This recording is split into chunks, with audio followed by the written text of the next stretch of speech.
Welcome to Coaching in the Car, episode number 30, always brought to you by coachingprocesswins.com.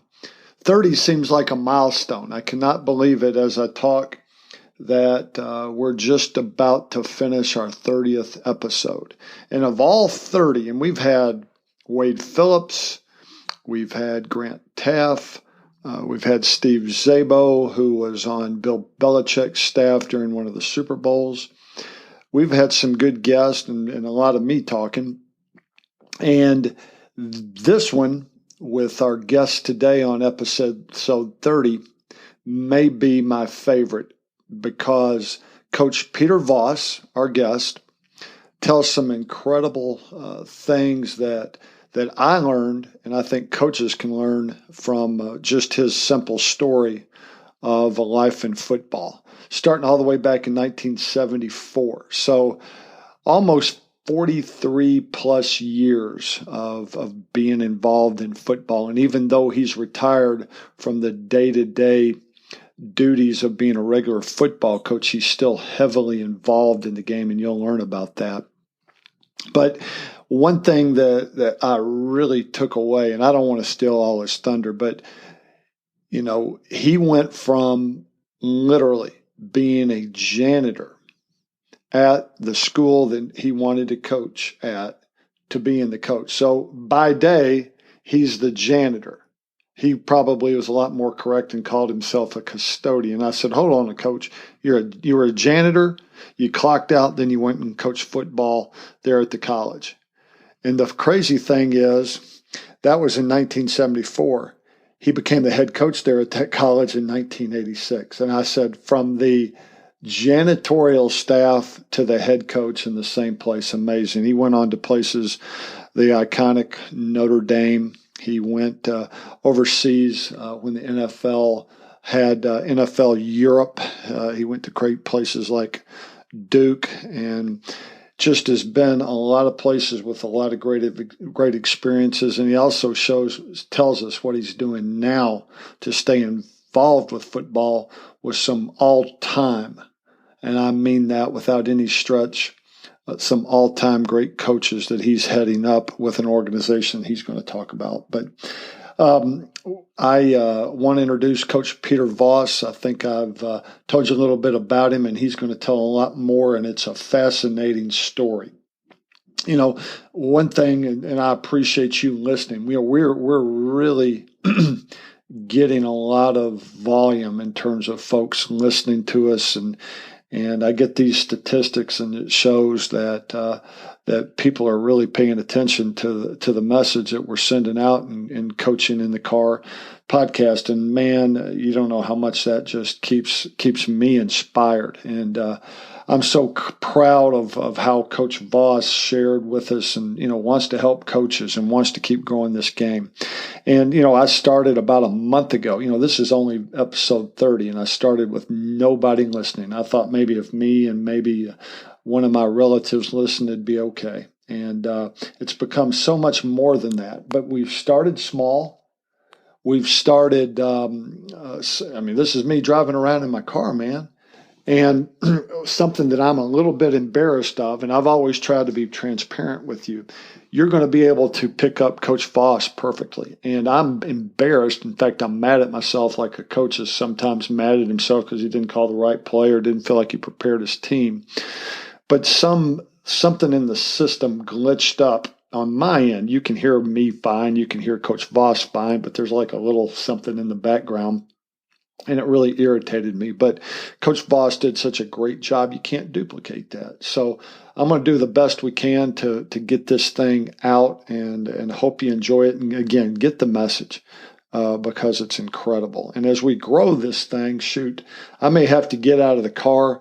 I may just have to spend the money and go into a studio because we're getting more and more guests, of the ilk of a Wade Phillips, a Grant Teaff, now a Peter Voss. And I got more lined up that you'll get some surprises with. So I'm going to quit talking like I always do and introduce you to Coach Peter Voss. Enjoy episode 30 of Coaching in the Car with Peter Voss. Coach, glad to have you on Coaching in the Car podcast. Welcome. Thanks very much, Rick. It's a pleasure to be here. Yes, sir. Well, it's our honor, Coach. I do this so that coaches that are continuing to make this game great continue to make it great. And the way to do that is to share and listen to people like yourself that have come through the system and gone by the school of hard knocks and experience and all the things. Coach, that takes, your career basically starting back in the early 70s in 1974. That's about 43 years of football you've been involved in, hadn't it? Yes, it is. As I always say, I had the unfortunate experience, if you will, of having a pretty respectable senior year as a player, which enabled me to sign a contract in Canada for a very short period of time. And then when that career came to an abrupt end, I started coaching immediately in August of 1974. So, yes, it was a different transition than what I had planned in my mind, but it ended up being a great transition into coaching, and the game has been absolutely fabulous for me over the years. Yes, sir. A lot of guys, like going all the way back to Coach Lombardi, he wanted to be in the priesthood. I think his mother wanted him to be a lawyer. What was it when you were coming out of Holy Cross, Coach, and then to the CFL to get that contract? What did you want to do career-wise? Ironically, I wasn't far off. I always wanted to be a high school teacher and a coach. I thought that would be a great lifestyle. And the misfortune of going to Canada postponed me applying for jobs from, let's say, the end of May when I graduated from college until the middle of July when I got cut. And so all high school positions were full. And so the only thing that came up for me at the time, I don't know, I guess it was the only thing, it was the one that enticed me the most was there was an opening for the janitorial position at Allegheny College in Meadville, Pennsylvania. I'll name drop with you a guy by the name of Glenn Mason, who went on to a very good coaching career, had just left Allegheny and went back to Ball State as a full-time assistant. And the present janitor, a guy by the name of Dick Biddle, whose career went on, and I believe Dick is the winningest coach in the history of Colgate University. But anyway, Dick was promoted to the full-time spot, so the janitorial position was open. A buddy of mine went to a wedding, get talking with Sam Timers. Sam said the position was open, and David informed me of it. I contacted Coach, and Coach interviewed me, and soon enough, 1st of August, I was working in the maintenance department at Allegheny, and on the time I punched the clock out in the afternoon, I would be able to go on the field and help coach. Wow. So I wanted to be a high school guy, but I've never been in the high school level, and have an awful lot of admiration for those guys. Absolutely. I mean, you talk about a calling. What high school football coaches do to build this great game, man, it's a calling. Now, Coach, I got to make sure I heard that right, and I did, but I want to make sure everybody that's listening, because that's a first. I think it's classic. You applied for the janitorial, being a janitor at Allegheny. Did I hear that right? Yes, you did. Because and what the situation was Allegheny is still a Division III school in Meadville, Pennsylvania, and Sam was the head coach, and on his staff he had the athletic director who coached the position, so that was the second responsibility of the AD at the time. And then he only had one full-time football coach, and that full-time football coach was also, I believe, the head tennis coach. And so he had worked out an arrangement with the maintenance department that somebody needed to sweep the gym floors, somebody needed to set up the badminton nets for the gym classes, or the volleyball nets, or chlorinate the swimming pool. So that particular position, the custodian in the field house, was one where obviously when the gym class was going on, you had free time. So between the maintenance department and Sam, they had an agreement. Okay, we'll hire a young guy to do that job and perform those duties, and you can have him as an assistant. And it was a way for Sam to extend his staff a little bit. And so, yes, my pay came from the maintenance department. My title was a custodian in the field house. And in the free time that I had, I was also an assistant football coach. And then that even later developed to where not only was I an assistant football coach, but when the basketball season started, the basketball coach took advantage of it, and I was an assistant basketball coach as well. Wow. But yes, that's exactly what it was. And I had an interview for it, yes. Coach, that is. I mean, I've been around football my whole life. My father was a college football coach. That may be the greatest story, and there's so much to learn from that. And I didn't know that when I first started talking to you about it. That right there is fascinating because, all right, we're in 2017. Guys are getting pissed off if their first job out the gate after they get their diploma isn't as the coordinator, and they get an automatic pay raise. You know, I tell guys all the time, find something you love that you do for deadgum free. And you're being, you know, the custodian, the janitor to coach football. And there's a lesson to be learned from that for guys right now that want it all right now. That's great. Rick, I'd tell you I'd embellish the story, but embellishment I think means you exaggerate. But I'll tell you the conclusion to that story. I spent, you know, after 2 years as the custodian, they did create a full-time position. So I ended up spending 5 years at Allegheny, left, went to the University of New Hampshire, spent 7, and then was asked back to Allegheny as the head coach. Now, I was asked back when the basketball coach had become the AD, and, you know, obviously we had established a rapport, and he felt good about me and all that type of thing. But the interesting part is the acting president at Allegheny at the time was a former basketball player at Allegheny and a former governor of the state of Pennsylvania, Governor Ray Schaefer. So I interviewed for the job, and Coach Sundstrom, Norm Sundstrom, the AD, hires me. And now, at that point in time, you were a faculty member. So now I'm a faculty member back when I had been a custodian. And when Governor Schaefer introduced me to the faculty at the first faculty meeting I attended, he reminded everybody that I used to be the custodian at David Mead Fieldhouse. And then I spent 4 years there as the head coach. But during 3 of those seasons, I was actively sitting on the Academic Standards Committee.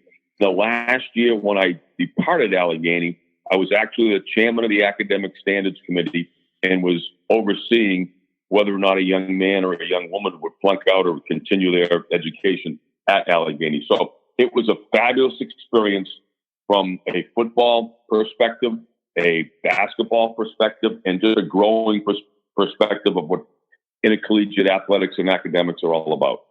Wow. I'm writing the headline right now, Coach, to introduce us, you know, from janitor to head coach. I mean, that's amazing. And then like a sub headline to that. So you're there at Allegheny till 78. So from 78, and then let's move up to 1990, arguably you go to the pinnacle of football. I mean, if there is a pilgrimage to all-time football, it's Notre Dame. So you get to go in 1990 as a coach at Notre Dame. Tell me about that. Yes, I did. And the interesting part about it is, I'll take you back a couple of years to when I was at Allegheny. In our second year in 1987, we went undefeated. I had a member of the Board of Trustees of Allegheny come speak at our banquet. And when he came, he said to me, Peter, you keep this up and I'll get you interviewed at Notre Dame. I said, I'm thinking to myself, yeah, sure. Okay. This gentleman's just talking a talk. I'll believe it. Well, seriously, 2 years later, he calls me and asks me if I'm still interested in pursuing Notre Dame. I said, sure, of course I am. Well, time went past and another 2 or 3 weeks go. And then he calls again. And I said, yes. He said, well, send your stuff back in. And then Joe Moore called me, talked to Joe for a little bit. And then the next day, Coach Holtz called and actually flew to Meadville, Pennsylvania. We interviewed for a while, came out to the house, sat down with my wife and daughters. And, before you know it, he leaves. And as he's parting, said, Peter, I was very impressed. So now he and Joe Moore go on a recruiting trip on a Saturday. They sit down in a young man's house and they say to the young man, Lou says to him, he said, I just hired a running back, Coach, I think you're really going to like. Well, this is on Saturday.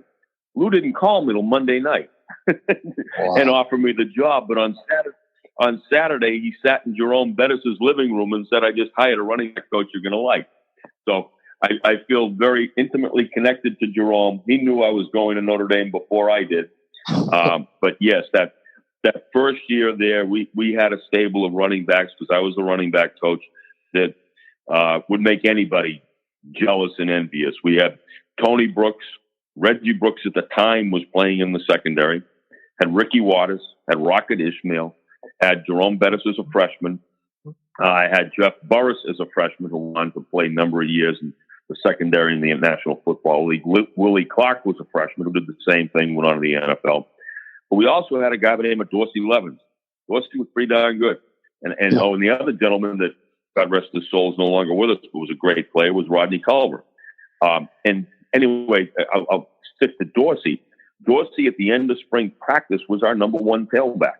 He went home to Syracuse, New York area, tweaked his knee, came back in the fall, and wasn't quite the same player he was when he left. Well, the irony of it all is Dorsey is always said to have transferred away from Notre Dame because he was a fifth-string tailback. Wow. Yeah, but you don't understand. He was actually the best bunch, but he was fifth string just because of injury and because in front of him was Rodney Culver, Tony Brooks, Ricky Waters, Rocket Ishmael, Jerome Bettis. So that put Dorsey at even six. So if you took Rocket out of there because he was a wide receiver, then, it's not like Dorsey was playing behind a bunch of guys and we were a bunch of idiots. He was playing behind some pretty good players. Wow. But Dorsey went on to have a career at Georgia Tech and then, of course, in the NFL. Oh, absolutely. The Notre Dame experience, yeah, especially that first year, was fabulous. Wow. And then the second year, Lou moved me to the quarterbacks. I had the pleasure of coaching Rick Meyer when he was a junior. We had some success. And about that time, I guess you'd say my what I consider to be my dream job opened up. Holy Cross, my alma mater, became available. Mark Duffner was finishing in a fabulous career there. But Holy Cross was always going through a transition where it was changing its philosophy from scholarship to non-scholarship. And, Mark ended up going to the University of Maryland, and Ron Perry offered me the job as the head coach of Holy Cross. And we were coming off some, a pretty good Sugar Bowl win against Florida at Notre Dame, and things were going well. But at the same point in time, going back to Holy Cross was a dream of mine. It was a head coaching opportunity. It was time for the kids to be around grandparents and all that. And then, so we accepted. Unfortunately, it didn't work out as well as we had thought it was. And everybody always says, well, geez, coach, they took away scholarships. You didn't have a chance. Well, that's all good and fine. And that would be a legitimate argument or a legitimate discussion if they did that after the fact. I knew that going in. I still believed in the institution. I still believed in what was going on. And I've always said the school lost patience. We didn't. I think there were some extenuating circumstances and we would have been successful. But the interesting part about it is that I used it as a motivating factor for the rest of my career and decisions that I made, having to prove to myself, was I the successful head coach that had been at Allegheny, or was I the flop of a head coach that had been in Holy Cross? So I had to answer those questions to myself, not to anybody else, but just to myself. And so decisions that I made along the way were basically to create opportunities to get me on the fastest path that I could get on to become a head coach again. Wow. So the lesson, it's just like learning from loss, learning the greatest lessons from a tough loss. Like, could you give me an example of going forward in your career where I'm about to take the next step in this journey? And, coaches are hired a lot of times to be fired, and it's a tough business on families and everything. But give me an example. All right, here's a tough thing that happened at Holy Cross. Now I'm making a decision further in my career. Tell me what you fell back on from a lesson learned from Holy Cross to make a good decision. I think I'm hearing the question in a couple of different ways. So I'll answer it in a couple of different ways. Yes, sir. Number one, the part of the mistake that I made at Holy Cross is I didn't immerse myself into the culture that was there. I tried to create my own. Now, certainly you have to be your own person. But at the same point in time, when you are involved with an institution that had a tremendous amount of success going, which Mark had created at Holy Cross, I probably should have been more receptive to some of the traditions and some of the ways of what he had established there. I didn't. I tried to become very dominant and be more me. Which, and again, I know there's a fine line you have to walk in those things, but it was just something that I was sensitive to for the rest of my career. Now, on a personal level, one of the things that I remember is within a week or so of being let go at Holy Cross, I was flattered to be offered an assistant's position by Tim Murphy at Harvard. Well, Harvard's as prestigious a school as there is in the country, but at the time, I didn't want to take that move because I didn't necessarily want to become an assistant again at a non-scholarship level school. So I was fortunate that, we got let go in December. In March, I accepted a position as an offensive coordinator in Montreal, which I felt, even though we had fallen on hard times at Holy Cross, and even though the Canadian Football League certainly is not the National Football League, it at least was professional football.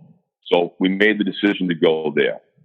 Now, the next part that happened is that lasted for 1 year because the ownership in Montreal ended up changing and there was a lot of confusion and whatnot. And I'll be honest with you, I probably get a little frustrated because I was set with the Holy Cross situation, and now I was in another situation that wasn't real stable. I stepped away and took some time away from it and positioned ourselves geographically just outside of Boston in southern New Hampshire.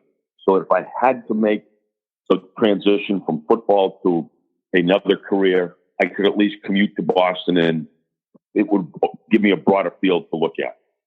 I was lucky. Jack Bicknell called and offered me a position as an assistant with the Barcelona Dragons in the National Football League.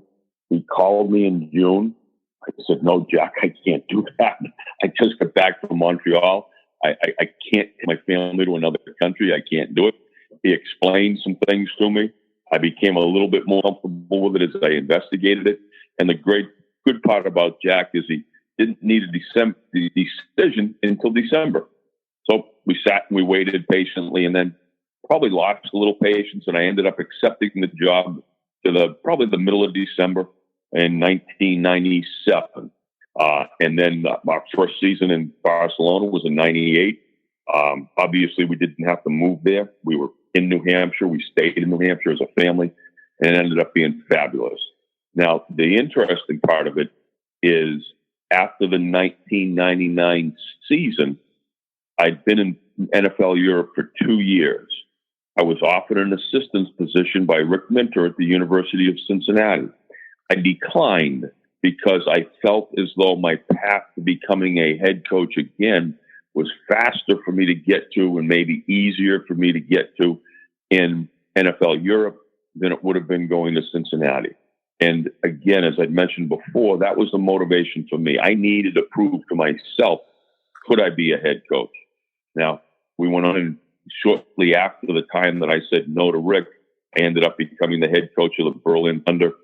Stayed there for 4 years, got a little bit restless and asked the league if I could be the head guy in a new franchise they were opening up in Cologne. So we transitioned from Berlin to Cologne. But spent 6 years as the head coach in NFL Europe. Won back-to-back World Bowl championships, which in the configuration of NFL Europe was an accomplishment that nobody else had ever achieved, nor now that the league is folded, nobody else ever did it. So in my own mind, and you know how we all are, sometimes that's all it is in your own mind. But in my own mind, I had satisfied myself that, okay, the Holy Cross thing is more the anomaly than what the Allegheny thing was. So I felt comfortable that, yes, I can do the job. Yes, I did do the job. And to me, I take a lot of self-satisfaction in knowing that we were successful in NFL Europe. Yes, sir. I'll tell you what, Coach, there's so much meat on the bone of things that I want to ask you. I want to ask you about Lou Holtz. I want to ask you about Jack Bicknell. I mean, these are icons of the sport.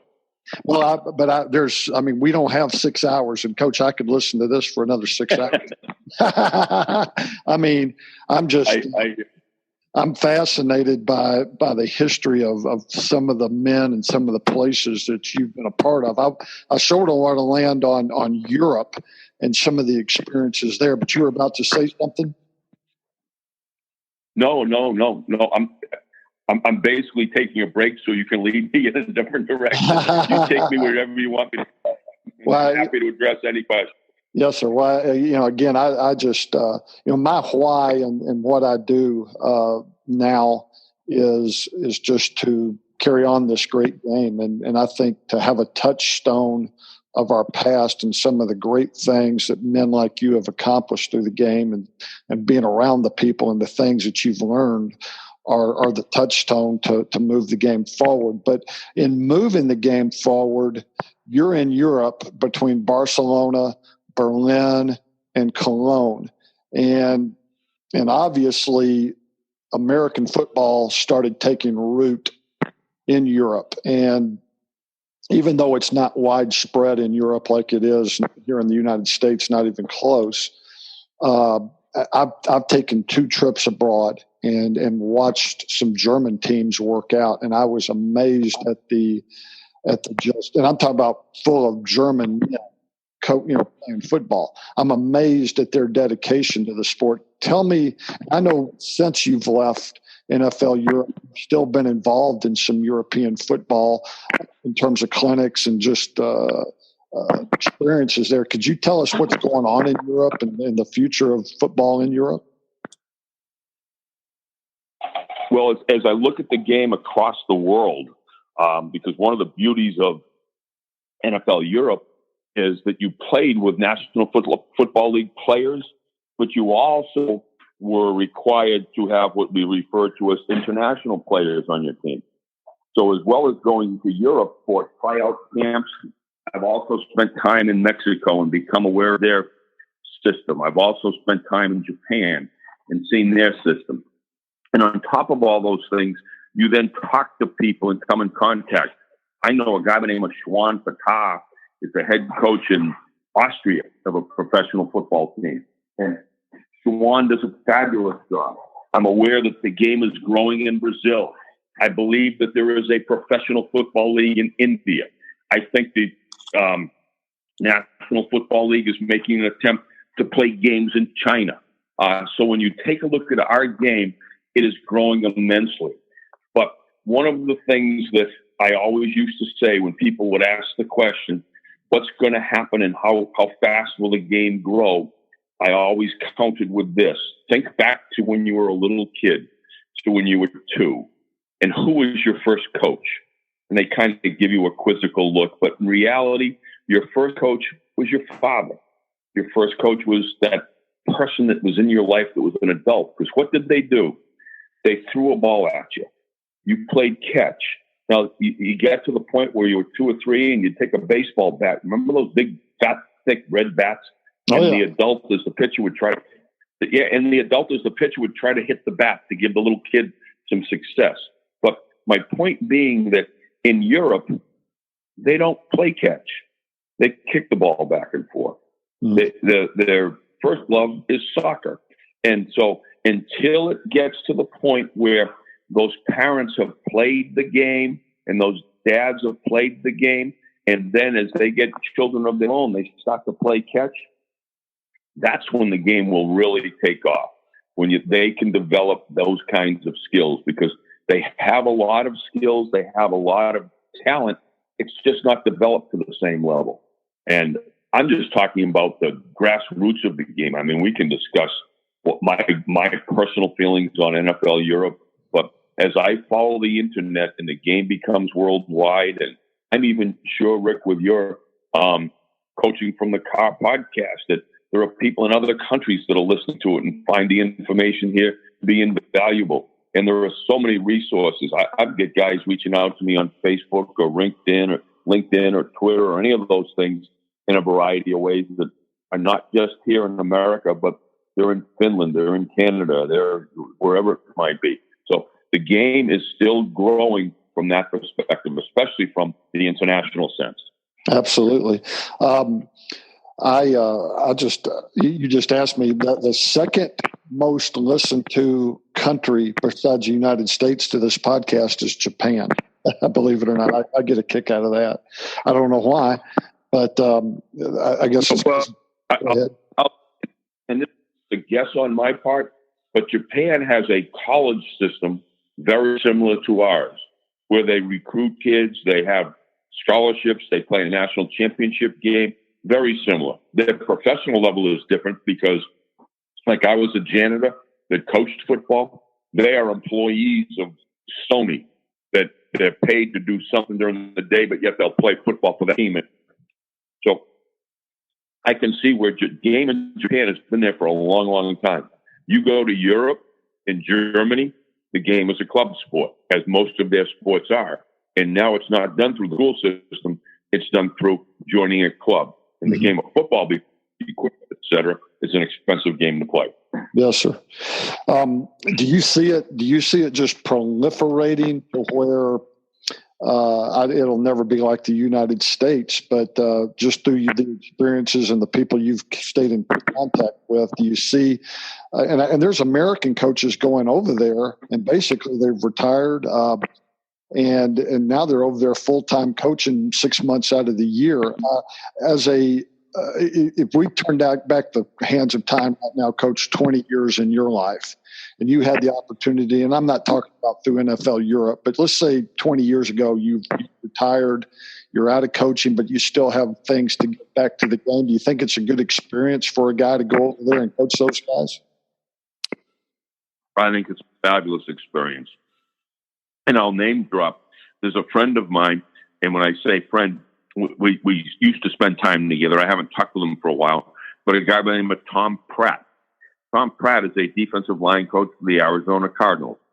Tom Pratt is a gentleman that was retired. Tom Pratt is a very well-known individual in Japan. He's clinic there. He's coached there. He's done a lot of things, and that kept his career alive, if I could say it that way. And then when Bruce Arians became the head coach at Arizona, he went and hired Tom as his defensive line coach. But the growth of the game, and I've used this as a semi-comparison. I was born in 1952. In 1952, the National Hockey League was comprised basically of Canadians. Now, most of the teams were in Canada or were in the United States, a limited number of them. Now, when you look at hockey, it's an international sport. I would bet that half the National Hockey League are Americans, or they're Russian, or they're Swedish, but it's not the predominance of Canadians that it once was. I think the same thing will happen with the National Football League. As the game spreads, you'll find more and more international players playing at the National Football League level. Yes, sir. I just think it'd be a great experience for a guy to go over there with his wife, and she spends some time in Europe, and it'd be a paid vacation, man. It is absolutely fabulous. It's amazing. And I know we get intimidated at the first thought of a different language, but trust me, when you are in a relatively large city, everybody speaks English. In fact, it's an embarrassment that we as Americans are so self-centered. That's all we speak is English. When you talk to people in Europe, most of them speak 2, 3, and 4 different languages. And certainly English is a very, very, very much a part of what they do speak. Yes, sir. Absolutely. I experienced that being in Germany. I could hold my own just in English. So it was a great experience for me just being over there 10 days.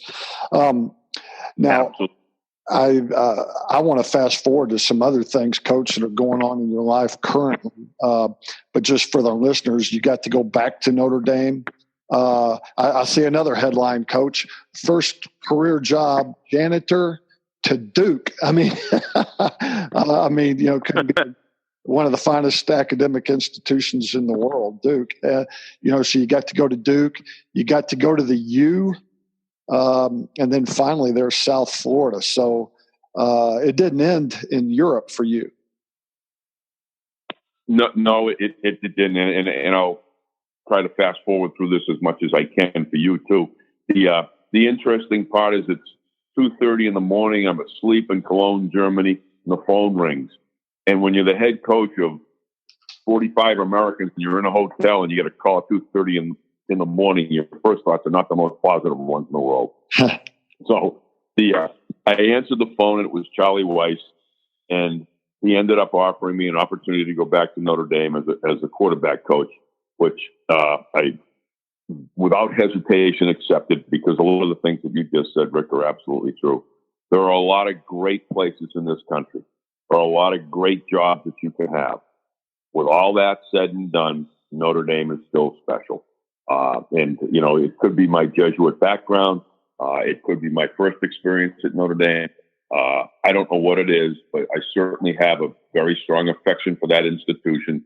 My oldest daughter is a 2008 graduate of Notre Dame. My youngest daughter is a 2010 graduate of Notre Dame, or excuse me, of St. Mary's. Mm-hmm. So we accepted the job to go back. We enjoyed it immensely. And then the career, like you said, went to Duke, went to Miami of Ohio, to South Florida. When they let Skip go at South Florida after the 2012 season, I was 60 years old. I was living in Tampa, Florida, just like you are in Monterey, California, driving the highways. As you do this show, you ask yourself, okay, would this show still be as enjoyable if I were driving the back roads of Maine? Well, I don't know. Maine in itself is enjoyable in July and August. I understand that. But my whole thing was I didn't want to leave Tampa. Somebody had moved me to Tampa. I thought it was fabulous. So I figured it was time to embark on a journey of my own and figure out something else to do in this world. So I got involved with a variety of things. And then somebody asked me to form a company for tax purposes for them or something. So I did. I mean, forming the company isn't any problem. That's easy. You go on the internet, you fill out a form, you're done in 5 minutes. Write out a check. It's simple. The tough part about it was naming the gosh darn thing. And so at the time, I was doing everything you could possibly do in the sport of football. I was doing some TV. I was doing some scouting. I was privately coaching kids. I was working some camps. I was writing some evaluations. I was attempting to get involved with instant replay. So I was doing a bunch of things. And so I came up with that name, Everything Football LLC. So now I am the only employee of Everything Football, but it is my own company. It is my own adventure. And it has led to some fascinating things. I'm still involved very deeply in the game. And probably the thing I enjoy the most is if anybody ever watched me on television, I was not one of those calm, placid guys on the sideline. I was probably a little bit more vociferous than need be, but that was me. But Terry McCauley has taken me under his wing along with Al Hines and Jim Diopoulos, and I am now an instant replay official for the American Athletic Conference, and I love that challenge every single week. It's been fabulous. But the other thing that I've done, Rick, is reached out to somebody and got involved with a company called ProCoach.network. And ProCoach.network is a organization that helps former NFL coaches find things to do and ways to continue to contribute to the game. Just because they don't want to put in those long hours anymore doesn't mean they still don't have a love for the game. So I am the face of Pro Football, for ProFootball.network. We do a variety of things. Probably the most exciting thing we do right now is we grade NFL games to help give an organization called Pro Football Focus more and more credibility. We're embarking on our second season coming up.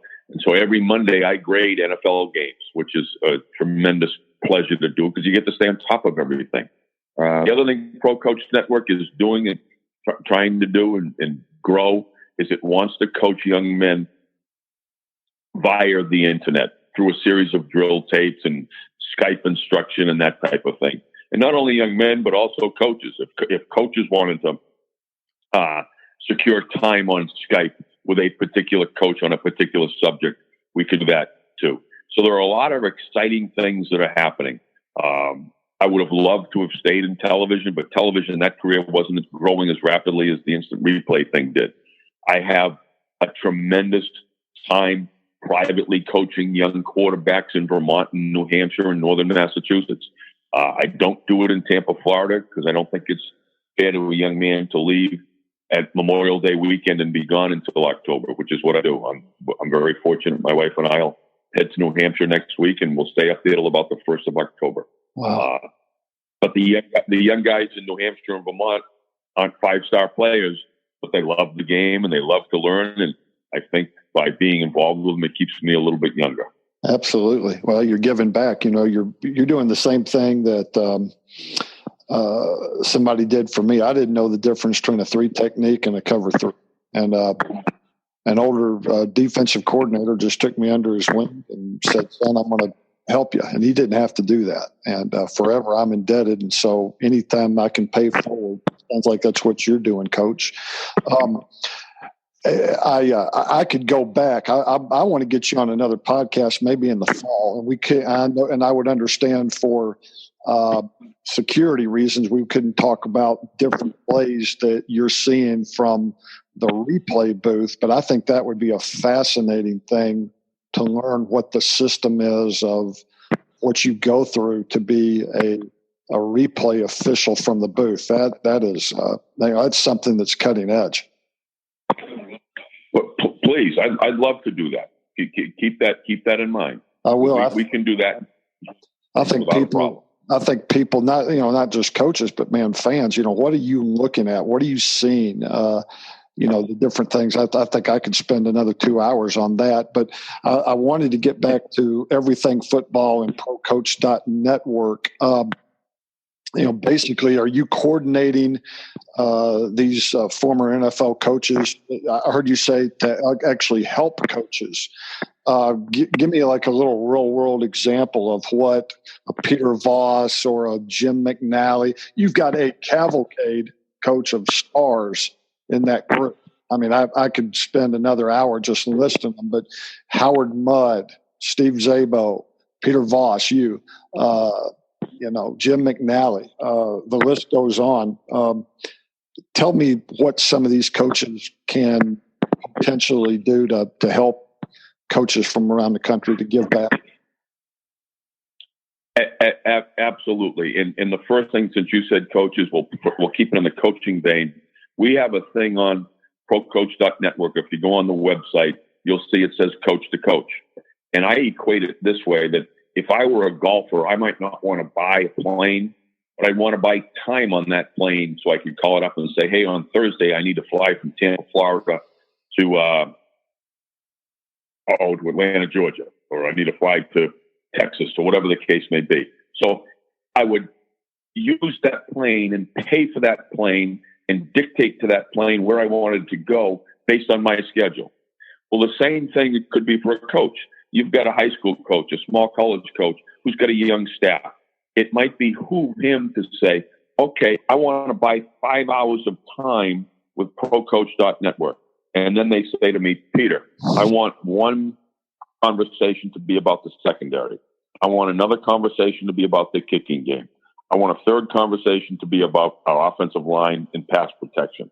A fourth conversation to be about offensive line and zone blocking. And a fifth conversation to be about game planning for an offensive staff.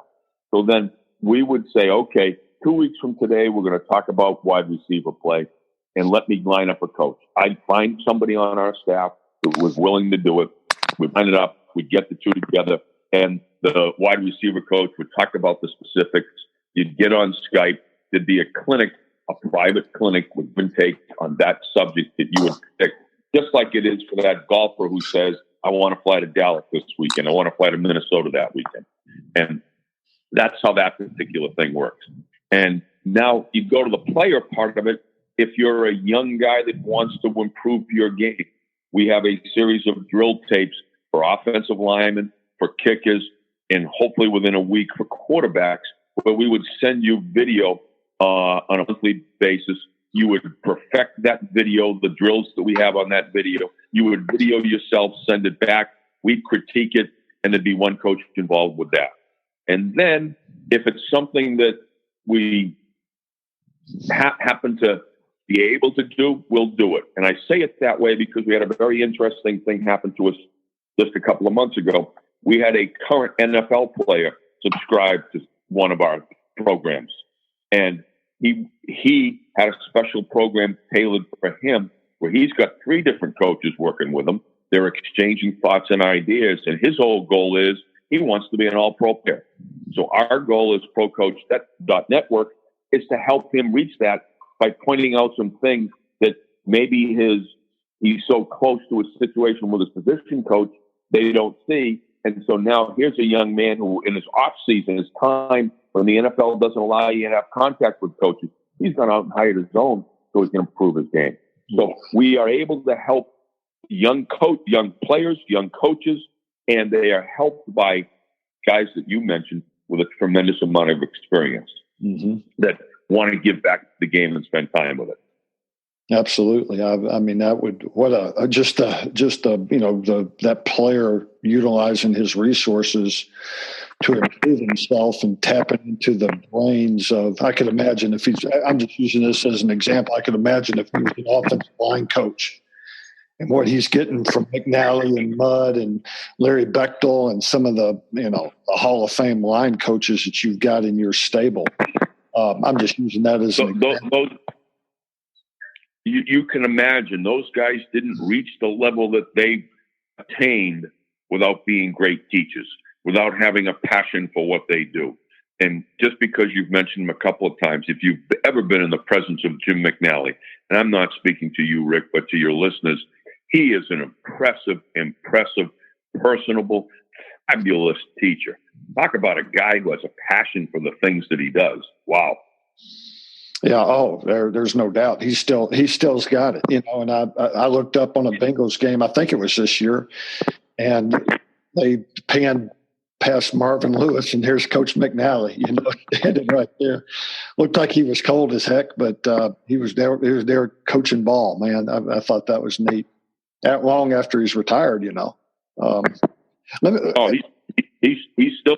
with the Bengals. But I also have to throw this in, and I hope Jim's listening, because you're in Monterey, California. I'm in Tampa, Florida. And you said Jim was cold. I didn't say Jim was bright. He still lives in Buffalo, New York. So please, why? That's funny. Yeah, I knew that. I don't understand that either. No offense to Buffalo folks. Hey, Coach, I want to finish with this thought, because you just gave me something. A lot of times, high school coaches have to coach the guy that comes through the door, and a kid may not be able to. He doesn't know the difference between a shoulder pad and a jock strap, and they got to work with that. And sometimes, you being at Notre Dame, and a coach McNally being with the Cincinnati Bengals, guys have the impression that at your level, you get the athletes, you don't have to do much coaching. What I think missed is, you hit it, teachers. These guys are teachers to the intricate nth degree. Could you just explain that sometimes bad, and there's bad coaches, there's great coaches, but the guys in your stable that we've already talked about teach to the nth degree, millimeters of steps. Just kind of dispel that. And Rick, I think this becomes the key to being successful. That one, you have to find a variety of ways to articulate fundamentals. You have to find a variety of ways to improve just the little things. And I know we're talking about a high school player right now, but I happen to oversee the rivals camp. So this weekend I'm in St. Louis. Last weekend I was in Columbus. So I see some of the best high school players in the country on a weekly basis. And one of my messages to them is they have talent. Talent is not a gift. It's a responsibility. It becomes your responsibility to enhance that. And the greatest two examples that I can think of is that LeBron James, a fabulous basketball player, spends $1.5 million a year on his body. In other words, he's got a weight room in his house. He's got a sleep coach. He's got chefs. He has all those things to enhance his body. The other guy that just fascinates me, and I wish I could say I've met him, I haven't, but Tom Brady. Tom Brady has not been this successful just because he shows up on Sunday and plays. He works at it. He has found a way, and Tom Brady, as good as he is with all he's accomplished every offseason, still goes to a private quarterback coach to refine those fundamentals. So that NFL player that reached out to us wants to excel. Anytime you as a coach can be exposed to those that have reached the zenith of their career, a Jim McNally, a Howard Mudd, or any of those guys that have enjoyed success, you're foolish not to listen. Remember, the good Lord gave you 2 ears, 2 eyes, and 1 mouth. You watch and listen 4 times as much as you ever open that mouth. And so what you're asking me, and the way I'm answering it, is stick to the fundamentals, find a way to communicate them, and enhance them every single year. Amen, Coach. That's the great way to finish it off, and that's the crux to this whole message. I've learned a ton, Coach, and I want to bring you back, and I want to talk about some. Again, I could spend 6 more hours. So appreciate your time more than you know. Hey, Rick, I enjoyed it. It's a great thing, and I'm picturing you driving around in the bright sunshine and enjoying life. So keep it up. Thank you, Coach. Don't be too jealous of me. I'm loving it. Hey, I bet you are. Thank you very much. See you. All right, buddy. Over and out. I hope that you were able to hear the things that Coach Voss imparted. It was a lesson learned for me, and I hope it's a lesson learned for a lot of coaches. It's where, hey, I'm starting here. I'm starting in humble beginnings. I'm starting as the janitor. And from the janitor to Notre Dame's a pretty good ascension. And, an old coach, one of the all-time great coaches named Frosty said, make the big time where you are. And Coach Voss in the game of football and of football life has certainly done that. And proud to have him on. And I'm not kidding. I could have talked another 6 hours. It would have been a mega podcast. But I'm going to bring him back because I think we just scratched the surface. I'd love to know what's going on. I think coaches can benefit for, what's a replay official looking for when he's up in the booth and has to call it down to the sideline. What are the mechanics of that? What is he looking for? I think just some of the insight that Coach Voss can provide will be invaluable and interesting for coaches and even hardcore fans alike. So, keep listening to us. We're going to move on now into our second 30 episodes, and we're going to continue to have more guests. Follow us on coachingprocesswins.com. DM me at our Twitter handle, Process2Win. Follow us on iTunes and subscribe so you get an automatic hit when these things come through. Well, until next time, from coaching in the car, adios.